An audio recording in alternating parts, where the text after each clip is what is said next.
ত্রয়োদশ জাতীয় সংসদ নির্বাচনে নিরঙ্কুশ বিজয় পেয়েছে বিএনপি। নির্বাচন কমিশনের ঘোষিত ফলাফলে দলটি 209টি আসন পেয়েছে। ফলে বাংলাদেশ জাতীয়তাবাদী দল দীর্ঘ 2 দশক পর দলের চেয়ারম্যান তারেক রহমানের নেতৃত্বে নতুন সরকার গঠন করতে যাচ্ছে। এ সরকারের মন্ত্রিসভায় কারা স্থান পাচ্ছেন, সবার নজর এখন সেদিকে। সর্বমহলে এ নিয়ে আলোচনাও তুঙ্গে।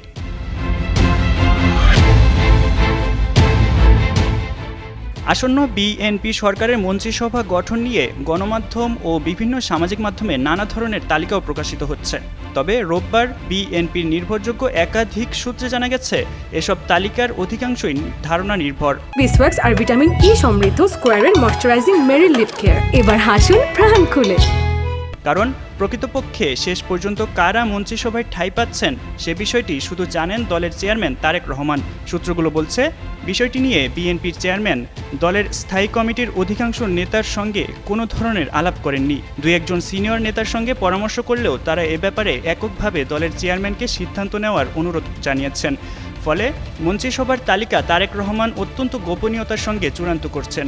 দলের নীতি নির্ধারকরা বিষয়টিকে পার্টি চেয়ারম্যানের গুরুত্বপূর্ণ সিক্রেট ফাইল বলে অভিহিত করছেন, যা জানার সুযোগ কারও নেই।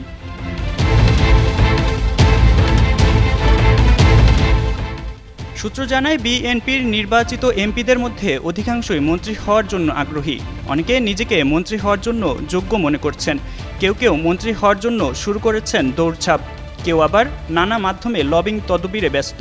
তবে সরাসরি কেউই তারেক রহমানকে কিছু বলতে সাহস পাচ্ছেন না। এ বিষয়ে কথা বলার সুযোগ নেই বললেই চলে। তারা শুধু সিনিয়রদের কাছে ইনিয়ে বিনিয়ে নিজের যোগ্যতা এবং অতীতের আন্দোলন সংগ্রামে অবদান ও জেল জুলুম সহ্য করার কথা জানাচ্ছেন।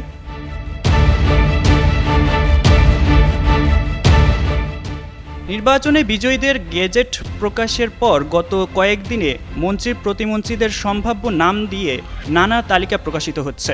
সামাজিক মাধ্যমে এ বিষয়ে চলছে নানার আলোচনা ও বিশ্লেষণ। অল্প কিছু নামের মিল থাকলেও এসব তালিকায় নামের ভিন্নতাও চোখে পড়ছে।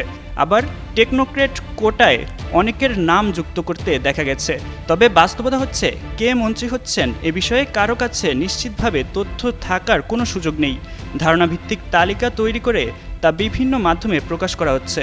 তবে একথা সত্য যে বিএনপির কিছু সিনিয়র নেতা মন্ত্রী হবেন, সেটি সঙ্গত কারণেই সত্য।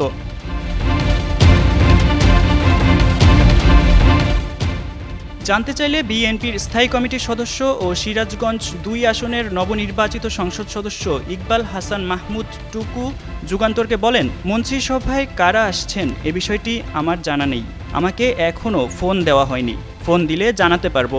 এক প্রশ্নের জবাবে তিনি বলেন, সংবাদ মাধ্যম ও সামাজিক যোগাযোগ মাধ্যমে যে তালিকার কথা বলা হচ্ছে তা অনুমান নির্ভর। সাব্বির হোসেন সাকিব, যুগান্তর নিউজ।